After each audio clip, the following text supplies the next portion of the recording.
Boa tarde a todos.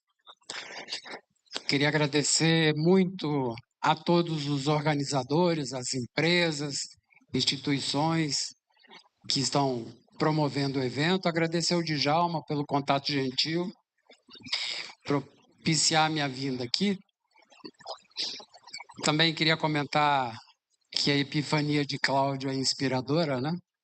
Como transformar um momento assim, não quero mais, em algo que direciona a vida no sentido produtivo, né, que traz benefícios para muita gente. No meu caso, eu trabalho há 42 anos no saneamento. Junto com meu amigo Marcos Rezende, fomos estudantes lá no Rio de Janeiro. Quando se falava em saneamento e engenharia civil, com uma visão antropocêntrica, você produz esgoto, você tem que pegar o esgoto e afastá-lo, né? E hoje a gente passa por um momento muito interessante, em que o esgoto é encarado, assim como os resíduos sólidos, como uma fonte de riquezas passíveis de serem valorizadas. Então, eu aprendi, Marcos aprendeu a tratar esgoto. E hoje fala-se em minerar o esgoto. O esgoto é água doce, o esgoto é rico em nutrientes, nitrogênio e fósforo, e ele tem uma quantidade muito grande de energia química, que pode ser valorizada na forma de biogás. O problema é que no nosso país, metade da população brasileira não tem esgotamento sanitário. Como pode isso? Nós estamos em 2025 e metade da população do país, quando dá descarga, se é que dá descarga, porque tem muita gente que nem descarga tem em casa, envia aquela água servida para onde? Para a natureza. E, pasmem, o Brasil hoje tem 110 mil quilômetros de rios poluídos. Se a gente pegar e andar no planeta Terra, em cima da linha do Equador, dá para a gente andar 3 voltas no planeta Terra, que tem aí aproximadamente, a linha do Equador tem, se esticar ela, o perímetro é 42 mil quilômetros. Então, a gente tem quase 3 vezes essa extensão do Equador com rios poluídos. E quem polui? Somos nós. Quando a gente aperta o botão da descarga, quando a gente abre a água da pia, escova dente, toma banho, na verdade, a gente está se conectando com um grande ciclo da natureza, que é o ciclo da água. Que esses equipamentos, o botão da descarga, a torneira, lembrem hoje à noite, é a interface que a gente tem com esse grande ciclo. Então, nós somos os poluidores. Agora, aquele gráfico ali, ele mostra que, à medida em que a gente aumenta o percentual da população aqui atendida com água, a quantidade de internações aqui, o número de internações, poderia apagar aqui, por favor?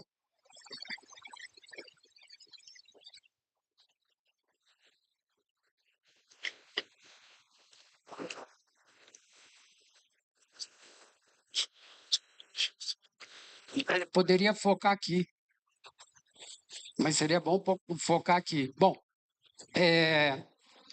a gente observa então que a quantidade de internações diminui dramaticamente.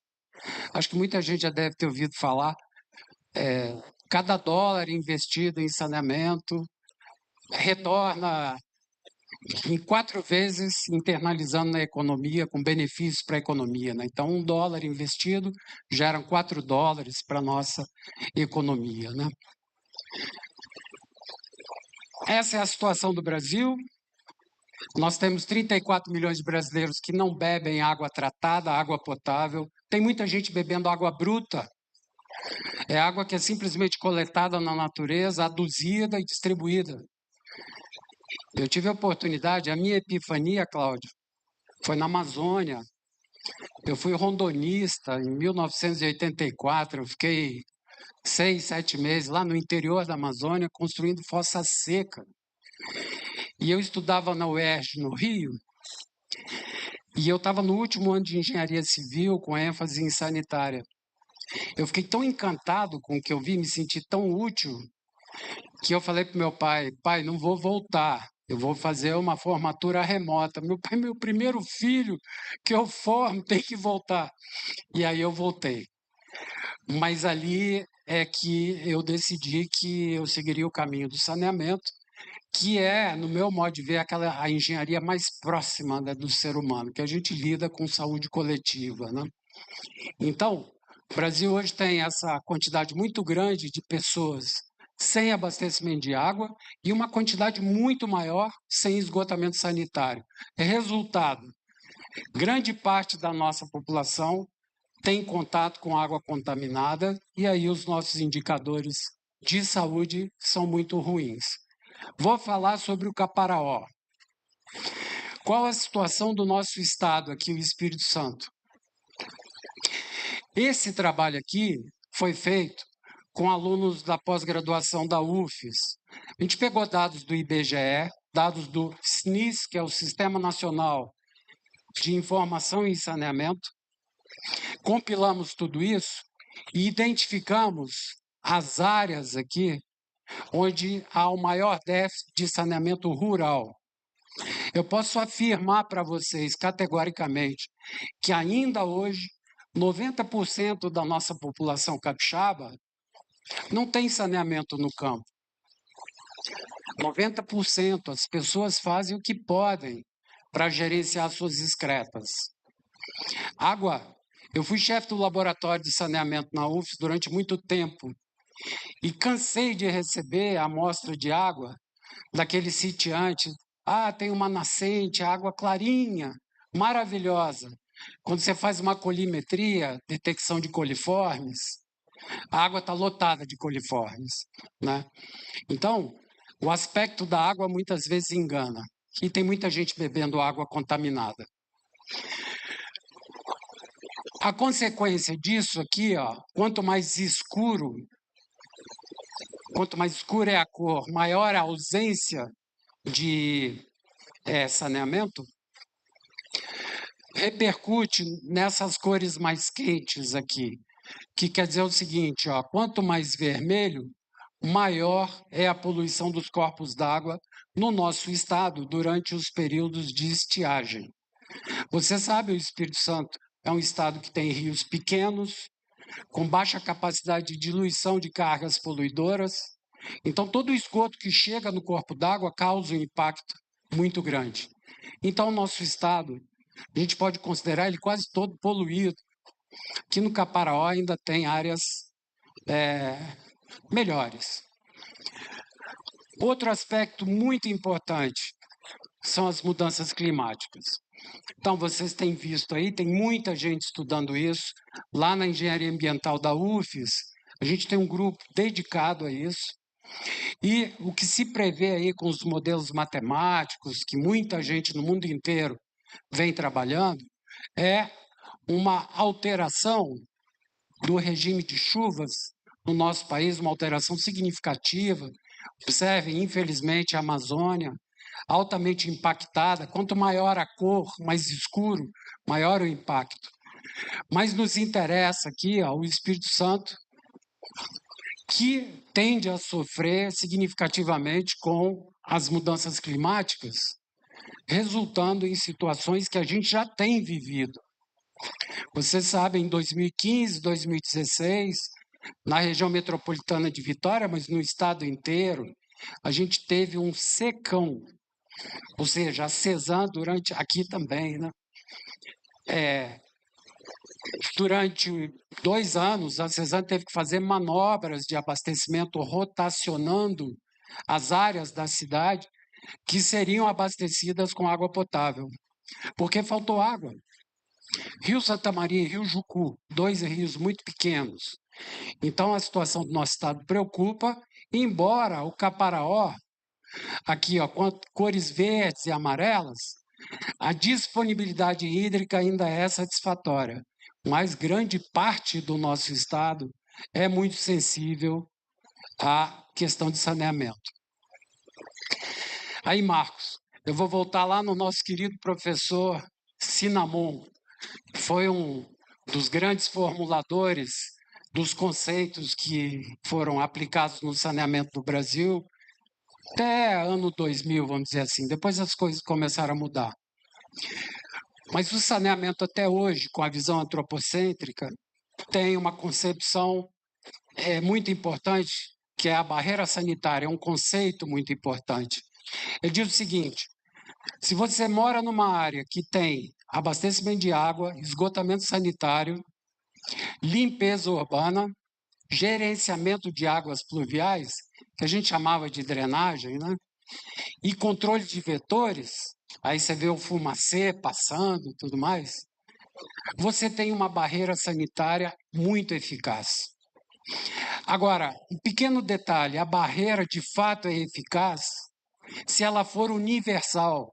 Entendam isso, olha como isso é importante. Se você mora num bairro rico da sua cidade e a sua secretária, sua empregada doméstica, mora numa região muito pobre, em que não tem esgotamento sanitário, não tem limpeza urbana, na hora que ela for preparar a salada do seu almoço, do seu jantar, a probabilidade dela contaminar ali é muito grande. Então, você não tem uma barreira sanitária eficaz. Portanto, o saneamento ele só é efetivo quando ele atende a todo mundo. Ninguém pode ficar de fora. E a gente tem metade da população brasileira fora dos sistemas de saneamento. E aí, o governo vem pouco a pouco estruturando um arcabouço regulatório, e esse arcabouço regulatório visa organizar o sistema de saneamento do Brasil. Há uma discussão enorme no nosso setor, porque a gente entende que talvez não seja o melhor modelo, mas esse esforço está sendo feito. E aí o tema da minha fala aqui é o marco regulatório. Tem uma lei aí de 2020 que juntou legislações específicas numa só, com o intuito de organizar o setor. Tá? E o foco é universalizar o saneamento no Brasil até o ano de 2033. Pegando, desculpa porque as cores estão desformatadas aí, quando trocou de computador aí para ali, acabou desformatando a minha apresentação. Mas na esteira do marco de saneamento no Brasil, o Espírito Santo pegou um detalhe da nova lei, usou esse detalhe da lei e criou a MRAI, ou MIRAI, que muita gente chama aqui, que é a microrregião de água e esgoto do saneamento. O governo do estado declarou o seguinte: todo o estado do Espírito Santo é um bloco só.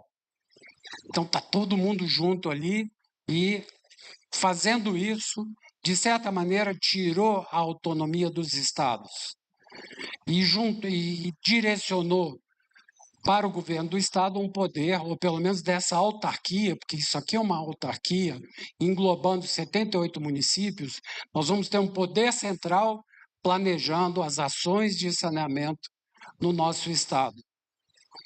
Aí eu vou abrir um parênteses e vou fazer uma crítica aqui. Eu fui educado e militei no ambiente de saneamento do Brasil, Marcos também, dominado pelas empresas de saneamento. São essas empresas, esse modelo que entregam o saneamento que a gente tem hoje. Não podemos nos esquecer disso, tá? Então, o Brasil tem indicadores muito ruins e eles são resultado de 40 anos de atuação do serviço público. Eu não estou defendendo privatização, não. Não estou defendendo. Eu estou defendendo a autonomia do município decidir. Mas a situação hoje é essa, isso aqui virou lei no nosso estado, e aqui para o Caparaó, a tendência seria algo dessa natureza aqui. Então a gente tem aqui vários municípios, que pena que desformatou, cortou, mas a gente ter a CESAM como o operador dos sistemas de água e, muito provavelmente, a concessão, seguramente, a concessão dos serviços de esgotamento sanitário explorado por uma empresa privada em regime de parceria público-privado. Aliás, esse edital já está publicado, né? Então, essa é a realidade. Aqui tem uma peculiaridade que eu vou explorar. O Caparaó tem cidades pequenas. Cada cidade dessa tem de 3 a 5 distritos menores, né? E, inclusive, pequenas aglomerações rurais. Isso traz um problema de economia de escala. É muito difícil um sistema de saneamento pequenininho ser rentável. É muito provável que ele acabe dando algum prejuízo, sobretudo em áreas rurais, tá? Então, aí é um ponto de atenção. Chamo aqui, ó, atenção para essa tabela Caparaó, né? É uma região que tem uma porcentagem da população ainda bastante significativa em áreas rurais. Significa sistemas de saneamento bem pequenininhos. E aí é um complicador do ponto de vista técnico e econômico. Como privatizar isso será um grande desafio, e isso demanda uma participação social significativa, o que, no meu modo de ver, é um grande dificultador. Tá? Então, isso terá que ser trabalhado pela população como um todo, através das suas associações, como participar disso daqui, sob pena da gente ter sistemas de saneamento caros, complicados. Se você não sabe, o seu município já tem um plano municipal de saneamento, é uma exigência da lei. Então, a sua prefeitura deve ter contratado um plano. A maioria no nosso estado, aqui no Caparaó, se eu não me engano, foi feito por uma equipe da Universidade Federal Fluminense. Alguns foram feitos por uma equipe da UFES. Não é isso, Marcos? Então, Jerônimo Monteiro tem seu plano. Observem que aqui, eu acho que não dá para ver, mas 2018 já se passaram 8 anos. Mas é o plano que está vigorando. Tá? Então, se vocês quiserem saber o que está previsto para a sua região, tudo mais, está tudo descrito, planejado aqui. Bom, eu não vou me alongar, quero dizer que o Caparaó tem suas peculiaridades, como toda a região rural do Espírito Santo. A gente encontra muito isso daqui, ó. Isso daqui é uma comunidade quilombola, em Ibiraçu. E aí a gente vê essa figura aqui, ó, de uma... Como é que é? A famosa casinha, né? Que descarrega direto no córrego, né? Aí mais adiante tem uma família que pega a água do córrego. Então, é desse jeito que a gente encontra em várias regiões. Porém, o saneamento, a maneira que a gente pensa o saneamento mudou muito, evoluiu muito. Então, eu aprendi na década de 90 que saneamento era coletar as coisas e afastar, fazer uma estação de tratamento lá longe, um aterro sanitário bem longe, tratar aquilo ali e devolver para a natureza, né? Na década de 90, surgiu o conceito do saneamento ecológico. E aí a engenharia percebeu que as ações de saneamento não podem ser feitas desconectadas da natureza. Então, se você capta água num rio, você está mexendo no ciclo da água na natureza. E aí começamos a falar do ciclo urbano da água, que é um subciclo da água na natureza. E hoje a coisa evoluiu para o saneamento inteligente, que é basicamente a gente aproveitar tudo o que tem de bom decorrente do saneamento nas cidades. Então eu falei, esgoto é água doce. Existe engenharia, se você quiser pegar o esgoto e potabilizá-lo, é possível. Tá? Vocês devem ter visto, eu não sei se viram no Google, deem um Google. A Fundação Bill e Melinda Gates, ela apoia projetos no mundo inteiro aí para desenvolvimento de áreas estratégicas e financiou durante muito tempo o desenvolvimento da bacia sanitária seca. Vários grupos de pesquisa, a gente entrou nesse movimento aí, e tem um filme no YouTube em que entra fezes numa máquina e na outra extremidade da máquina, na saída, tem um copo d'água e ele bebe. Então, é possível, é o que acontece na estação espacial aqui. 1 litro de água na estação espacial custa $14 mil. É o preço que a gente paga para manter gente lá. Então, água da urina, suor do corpo, tudo isso entra num circuito fechado e é a água que se bebe. De 6 em 6 meses, um foguete revitaliza lá, né? Então, hoje nós estamos nessa época aqui, ó. O que a gente pode extrair dos resíduos, do esgoto, economia circular, nexos, conceitos importantes. Esse aqui é um problema do Brasil. Nós não podemos padronizar uma tecnologia, não tem a pomada Minâncora que serve para tudo, né? Então, vamos ter que resolver problemas de áreas adensadas de uma maneira diferente de áreas rurais. Pequenos sistemas têm problemas de CAPEX, de OPEX, de viabilidade. Eu não vou perder tempo com isso. Vou apenas apresentar algumas tecnologias e soluções que a gente vem desenvolvendo. Então, talvez como meu antecessor aqui, eu, além de professor, sou empresário. Meu grande sonho foi sempre... Eu trabalhei numa empresa francesa, fora do país, durante muito tempo, e era uma empresa, meu papel lá era desenvolver tecnologia. E quando eu voltei para o Brasil, a minha ideia era criar uma empresa brasileira com tecnologia de saneamento brasileiro, adequado à nossa realidade, e a gente faz isso hoje. Vou mostrar algumas coisas. Esse aqui foi um banheiro seco que a gente desenvolveu, sob encomenda da Forte Leve, para instalar no semiárido brasileiro. Bom, esse banheiro, não sei se já usaram, não é a casinha não, tá? Mas o princípio é o mesmo, é não dar descarga. Só que a gente, diferentemente, a bacia sanitária, ela segrega a urina de fezes. Então você olha assim, tem 2 compartimentos. Aí alguém vai dizer, homem não consegue acertar numa bola de meio metro, o compartimento de urina é pequeno. Precisa sentar. E aí é o que você falava, mudar hábito é difícil. Os colegas da Universidade Federal do Ceará fizeram um estudo numa região rural lá do Ceará com esse tipo de tecnologia e os homens disseram que não sentariam nunca. Nunca, porque homem não senta para urinar. Então, e por incrível que pareça, eu já fiz projetos para os Emirados Árabes e outros lugares. Quando a gente vai projetar um banheiro para muçulmanos, a gente precisa considerar a maneira como eles lidam com a água. Tá?